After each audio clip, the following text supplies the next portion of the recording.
ಹರಿ ಓಂ ಗುರುಭ್ಯೋ ನಮಃ. ಆತ್ಮೀಯರೆಲ್ಲರಿಗೂ ನಮಸ್ಕಾರ. ಆದ್ಮೇಲೆ ನಾವೀಗ ನವಂಬರ್ ತಿಂಗಳ ಮಾಸ ಭವಿಷ್ಯದ ಬಗ್ಗೆ ತಿಳ್ಕೊಳ್ಳೋಣ. ನೋಡಿ, ನವಂಬರ್ ತಿಂಗಳು ಅಂದ ತಕ್ಷಣವೇ ನೋಡಿ, ಈ ಒಂದು ತಿಂಗಳಲ್ಲಿ ಕಾರ್ತಿಕ ಮಾಸ, ಮಾರ್ಗಶಿರ ಮಾಸ, ಎರಡೂ ಮಾಸಗಳು ಇರ್ತಕ್ಕಂತಹದ್ದು.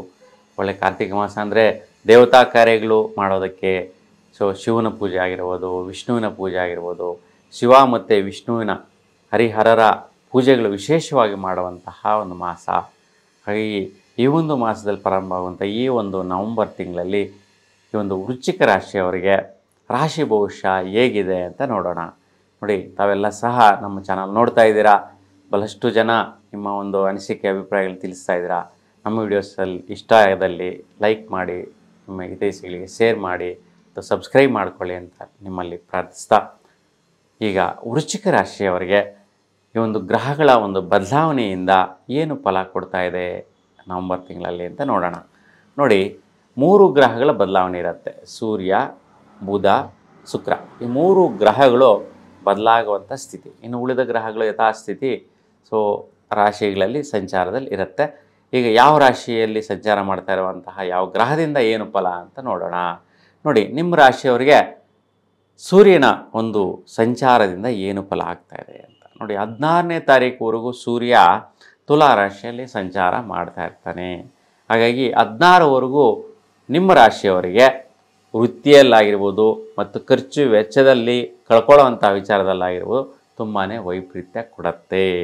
ಇನ್ನು ಬಹಳಷ್ಟು ಜನ ಕೆಲಸನ ಕಳ್ಕೊಳ್ಳುವಂತಹದ್ದಾಗಿರ್ಬೋದು, ಕೆಲಸನ ಬಿಡುವಂತಹದ್ದಾಗಿರ್ಬೋದು, ಯಾವುದೋ ಒಂದು ವೃತ್ತಿ ನಿರ್ವಹಿಸ್ತಾ ಇರ್ತೀರ, ಅಯ್ಯೋ ಸಾಕಾಯ್ತಪ್ಪ, ಬೇಡವೇ ಬೇಡ ಅಂತ ಬಿಟ್ಬಿಡೋಣ, ಇದರಿಂದ ನಮಗೆ ಪ್ರತಿಫಲ ಇಲ್ಲ ಅನ್ನುವಂತಹ ಸ್ಥಿತಿ 16ರವರೆಗೂ ಬರುವಂತಹ ಜಾಸ್ತಿ ಇರುತ್ತೆ.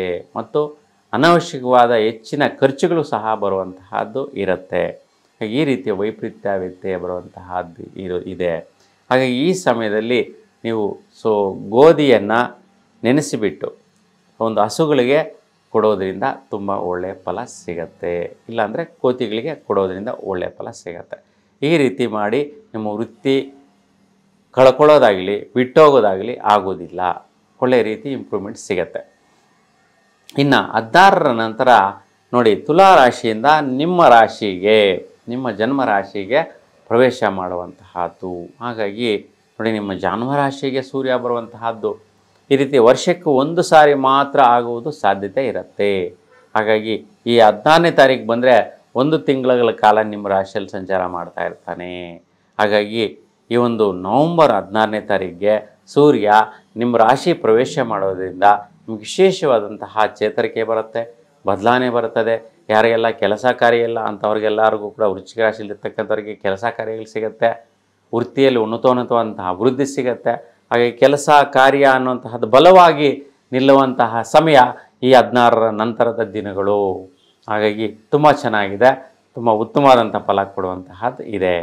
ಇನ್ನು ಕುಜನ ಸಂಚಾರ ನೋಡಿ, ಕುಜ ಗ್ರಹ ನಿಮ್ಮ ರಾಶಿಗೆ ಅಧಿಪತಿಯಾದಂಥ ಗ್ರಹ ನಿಮ್ಮ ರಾಶಿಯಲ್ಲೇ ಸಂಚಾರ ಮಾಡ್ತಾ ಇರ್ತಕ್ಕಂತಹದ್ದು. ಹಾಗಾಗಿ ನೋಡಿ, ಬಹಳಷ್ಟು ನಿಮ್ಮ ಹಿತೈಷಿಗಳು, ಸ್ನೇಹಿತರು, ನಿಮಗೆ ಆಪತ್ ಬಾಂಧವರು ಅಂತೇಳಿ ಹೇಳ್ಬೋದು, ನಿಮ್ಮನ್ನು ತುಂಬ ಬಾತೃ ಸ್ಥಾನದಲ್ಲಿ ನೋಡುವಂತಹ ಸ್ನೇಹಿತರು ಅಂತೇಳಿ ಹೇಳ್ಬೋದು. ಅಂದರೆ ನಿಮ್ಮ ಸ್ನೇಹಿತರಿಗೂ ನಿಮಗೂ ಅಣ್ಣ ತಮ್ಮಂದ್ರಿಗಿಂತ ಹೆಚ್ಚಾಗಿ ನಿಮ್ಮ ಜೊತೆ ಅಟ್ಯಾಚ್ಮೆಂಟ್ ಇರುವಂತಹ ಸ್ಥಿತಿ ಇರುತ್ತೆ. ಆ ರೀತಿಯ ಒಂದು ಭಾವನೆಗಳು, ಆ ರೀತಿಯ ಬಲವಾದಂತಹ ಒಂದು ನಿಮ್ಮ ಜೊತೆಯ ಒಂದು ಜೀವನ ನಡೆಸುವಂತಹ ಸ್ನೇಹಿತರು ಜೊತೆಯಾಗ್ತಾರೆ.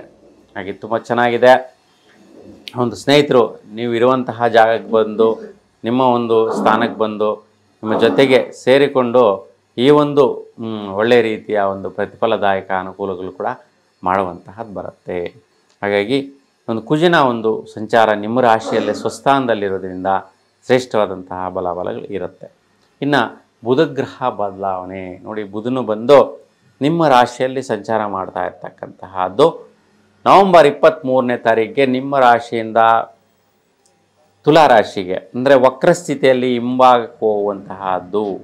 ಹಾಗಾಗಿ ನಿಮ್ಮ ಒಂದು ವೈಯಕ್ತಿಕವಾದಂತಹ ಅಭಿಪ್ರಾಯಗಳು, ನಿರ್ಣಯಗಳು, ಕೆಲವೊಂದು ಆರೋಗ್ಯ ವಿಚಾರದ ಒಂದು ಬದಲಾವಣೆ ಮತ್ತು ಲಾಭದಾಯಕವಾದಂತಹ ಬರುವಂತಹ ಆದಾಯಗಳು, ಭೂಮಿ ಬರ್ಬೋದು, ಬೆಳೆಗಳಿಂದ ಫಸಲುಗಳಿಂದ ಒಳ್ಳೆಯ ರೀತಿಯ ಹಣಕಾಸು ಸೌಲಭ್ಯ ಬರ್ಬೋದು, ಒಳ್ಳೆ ಪ್ರತಿಫಲಗಳನ್ನು ಪಡೆಯುವಂತಹದ್ದಿರುತ್ತೆ.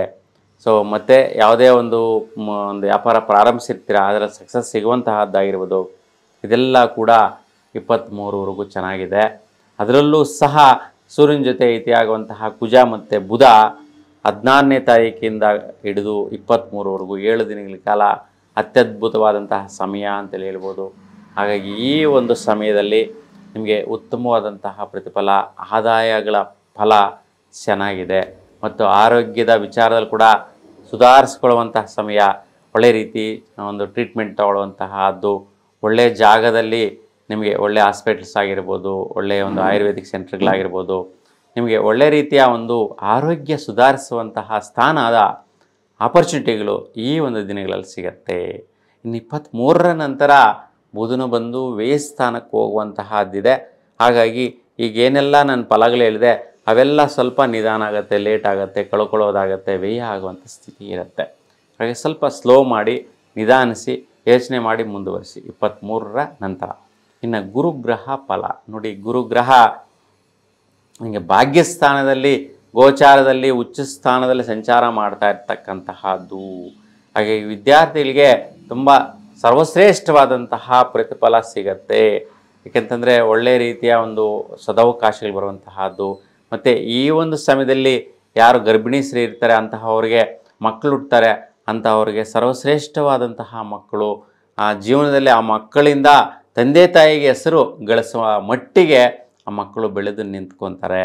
ಏಕೆಂತಂದರೆ ಈ ಒಂದು ಗುರು ಉಚ್ಚಸ್ಥಾನದಲ್ಲಿದ್ದಾನೆ. ಹಾಗಾಗಿ ಪಂಚಮಾಧಿಪತಿ ಗುರು ಉಚ್ಚಸ್ಥಾನ, ಧನಾಧಿಪತಿ ಗುರು ಭಾಗ್ಯಸ್ಥಾನದಲ್ಲಿರ್ತಕ್ಕಂಥ. ಹಾಗಾಗಿ ದುಡ್ಡು ಕೂಡ ಬರುವಂತಹ ಭಾಗ್ಯಗಳು, ಆ ಬರುವಂತಹ ದುಡ್ಡು ನಿಮ್ಮ ಜೀವನದಲ್ಲಿ ಯಾವುದೋ ಒಂದು ಆಧಾರ ಆಗುವಂಥದ್ದು, ಶಾಶ್ವತವಾಗಿ ಫಲ ಕೊಡುವಂತಹ ಸ್ಥಿತಿಗೆ ಹೆಲ್ಪ್ ಆಗುತ್ತೆ. ಆ ರೀತಿಯ ಒಂದು ಸದವಕಾಶ ಇದೆ. ಹಾಗಾಗಿ ಉತ್ತಮವಾದಂಥ ಫಲ ಗುರು ಕೊಡುವಂತಹದ್ದಿದೆ ನಿಮ್ಮ ರಾಶಿಯವರಿಗೆ. ಇನ್ನು ಶುಕ್ರನ ಫಲ ಏನು ನೋಡಿ, ಶುಕ್ರಗ್ರಹ ಕನ್ಯಾ ರಾಶಿಯಲ್ಲಿ ನೀಚ ಸ್ಥಾನದಲ್ಲಿ ಸಂಚಾರ. 2ನೇ ತಾರೀಕಿಗೆ ಆ ಒಂದು ಕನ್ಯಾ ರಾಶಿಯಿಂದ ತುಲಾ ರಾಶಿಗೆ ಬರ್ತಾನೆ. ಹಾಗಾಗಿ ತುಲಾ ರಾಶಿಗೆ ಯಾವಾಗ ಬರ್ತಾನೆ, ಆ ಒಂದು 2ನೇ ತಾರೀಕಿಂದ 26ನೇ ತಾರೀಕುವರೆಗೂ ಕೂಡ ಒಂದು ಶುಕ್ರಗ್ರಹ ತುಲಾ ರಾಶಿಯಲ್ಲೇ ಸಂಚಾರ ಮಾಡ್ತಾ ಇರ್ತಾನೆ. ಈ ಸಮಯದಲ್ಲಿ ಹೆಚ್ಚಾಗಿ ದಂಪತಿಗಳು ಸ್ವಲ್ಪ ಇನ್ವೆಸ್ಟ್ಮೆಂಟ್ ಮಾಡುವಂಥ ಪ್ರಯತ್ನಗಳು, ಅಂದರೆ ಯಾವುದೋ ಒಂದು ನಿಮಗೆ ಬೇಕಾಗಿರ್ತಕ್ಕಂಥ ಐಷಾರಾಮಿ ಜೀವನಕ್ಕೆ, ಅಂದರೆ ಮನೆಗೆ ಬೇಕಾಗಿರ್ತಕ್ಕಂಥ ಒಂದು ಸೋಫಾ ಆಗಿರ್ಬೋದು, ದಿವಾನ ಆಗಿರ್ಬೋದು, ಅಥವಾ ಮಂಚ ಆಗಿರ್ಬೋದು, ಇನ್ನು ಒಂದು AC ಆಗಿರ್ಬೋದು, ಯಾವುದೋ ಒಂದು ಐಷಾರಾಮ ಜೀವನಕ್ಕೆ ನಿಮಗೆ ಬೇಕಾಗಿರ್ತಕ್ಕಂಥ ಒಂದು ವಸ್ತುಗಳು, ಮತ್ತು ಸೌಂದರ್ಯಕ್ಕೆ ಸಂಬಂಧಿಸಿರ್ತಕ್ಕಂಥ ವಸ್ತುಗಳು, ಮತ್ತು ಒಡವೆ ವಸ್ತ್ರಗಳು ತಗೊಳ್ಳುವಂತಹವು, ಇವೆಲ್ಲದರ ಮೇಲೆ ಸ್ವಲ್ಪ ಇನ್ವೆಸ್ಟ್ಮೆಂಟು ಖರ್ಚುಗಳು ಬರುವಂತಹದ್ದಿರುತ್ತೆ. ಇದರಿಂದ ಏನು ಹೆಚ್ಚಾಗಿ ವೈಪರೀತ್ಯಗಳಿರಲ್ಲ. ನೀವು ಈ ಸಮಯದಲ್ಲಿ ತಗೊಳ್ಳುವಂತಹ ಒಂದು ವಸ್ತುಗಳು ಕೂಡ ನಿಮಗೆ ಶಾಶ್ವತವಾಗಿ ಹೆಲ್ಪ್ ಆಗುವಂತಹದ್ದು, ಸಪೋರ್ಟ್ ಆಗುವಂತಹದ್ದು, ಸಹಕಾರ ಆಗುವಂತಹ ಸ್ಥಿತಿಯಲ್ಲಿರುತ್ತೆ. ಆ ರೀತಿ ಉಳಿಯುತ್ತೆ ಕೂಡ ಆ ಒಂದು ಪ್ರಯತ್ನದಿಂದ. ಇನ್ನು ಶನಿಯ ಒಂದು ಸಂಚಾರ ನೋಡಿ, ಶನಿ ಗ್ರಹ ಬಂದು ನಿಮಗೆ ಮೀನ ರಾಶಿಯಲ್ಲಿ ವಕ್ರಸ್ಥಿತಿ ಸಂಚಾರ ಮಾಡ್ತಾ ಇರ್ತಕ್ಕಂತಹದ್ದು. ಹಾಗೆ ಸ್ವಲ್ಪ ಪ್ರಯತ್ನ ಕಾರ್ಯಗಳು, ಇವಾಗ ಮನೆ ಕಡೆ ವಿಚಾರದಲ್ಲಿ ಸ್ವಲ್ಪ ವ್ಯಾಕುಲತೆ ವೈಪರೀತ್ಯಗಳಿರುತ್ತೆ. ಮತ್ತು ವಿದ್ಯಾರ್ಥಿಗಳು ಸ್ವಲ್ಪ ಜಾಗೃತಿಯಿಂದ ಸ್ವಲ್ಪ ಶನಿಗ್ರಹದ ಆರಾಧನೆ ಮಾಡಿದ್ರೆ ತುಂಬ ಉತ್ತಮ ಫಲ ಸಿಗತ್ತೆ. ಇನ್ನು ರಾಹು ಮತ್ತು ಕೇತು ನೋಡಿ, ರಾಹು ಮತ್ತು ಕೇತುಗಳ ಪ್ರಭಾವದಿಂದ ಸ್ವಲ್ಪ ನಿಮ್ಮ ಸಂಬಂಧಿಕರಲ್ಲಿ ದಾಯಾದಿಗಳಲ್ಲಿ ಸ್ವಲ್ಪ ಕಾಯಿಲೆಗಳು ಬೀಳುವಂತಹದ್ದು, ಸ್ವಲ್ಪ ಅಡಚಣೆಗಳು ಉಂಟಾಗುವಂಥದ್ದು, ಅವಘಡಗಳಿಂದ ಅವ್ರಿಗೆ ಪ್ರಾಣಗಳಿಗೆ ಒಂದು ಆರೋಗ್ಯಕ್ಕೆ ಹೆಚ್ಚು ಕಮ್ಮಿಗಳು ಬಂದು ಒದಗುವಂತಹ ಸಾಧ್ಯತೆಗಳು ಜಾಸ್ತಿ ಇರುತ್ತೆ. ಅದಕ್ಕೆ ನೀವು ಸ್ವಲ್ಪ ದುರ್ಗಾಮಾತಾ ದೇವಾಲಯದಲ್ಲಿ ಅಮಾವಾಸ್ಯೆಗೆ ಕುಷ್ಮಾಂಡ ದೀಪವನ್ನು 3 ರೀತಿಯ ಎಣ್ಣೆಯಿಂದ ಬೆಳಗಿಸೋದ್ರಿಂದ ಈ ರೀತಿಯ ಒಂದು ವ್ಯತ್ಯಯ ವೈಪರೀತ್ಯಗಳು ನಿವಾರಣೆ ಆಗುತ್ತೆ. ಮತ್ತು ಸ್ವಲ್ಪ ವೃತ್ತಿಯಲ್ಲಿ ಒತ್ತಡ, ಟೆನ್ಷನ್ನು, ಪ್ರೆಷರ್, ಯಾವುದೋ ಒಂದು ಕೇಸು, ಕೋರ್ಟು ವಗೈರೆ ಇಂಥವೆಲ್ಲ ಕೂಡ ಬೀಳುವಂಥ ಸಾಧ್ಯತೆಗಳಿರುವಂಥ ಸ್ಥಿತಿಗಳಿರುತ್ತೆ. ತುಂಬ ಜಾಗೃತೆಯಿಂದ ಇರಿ.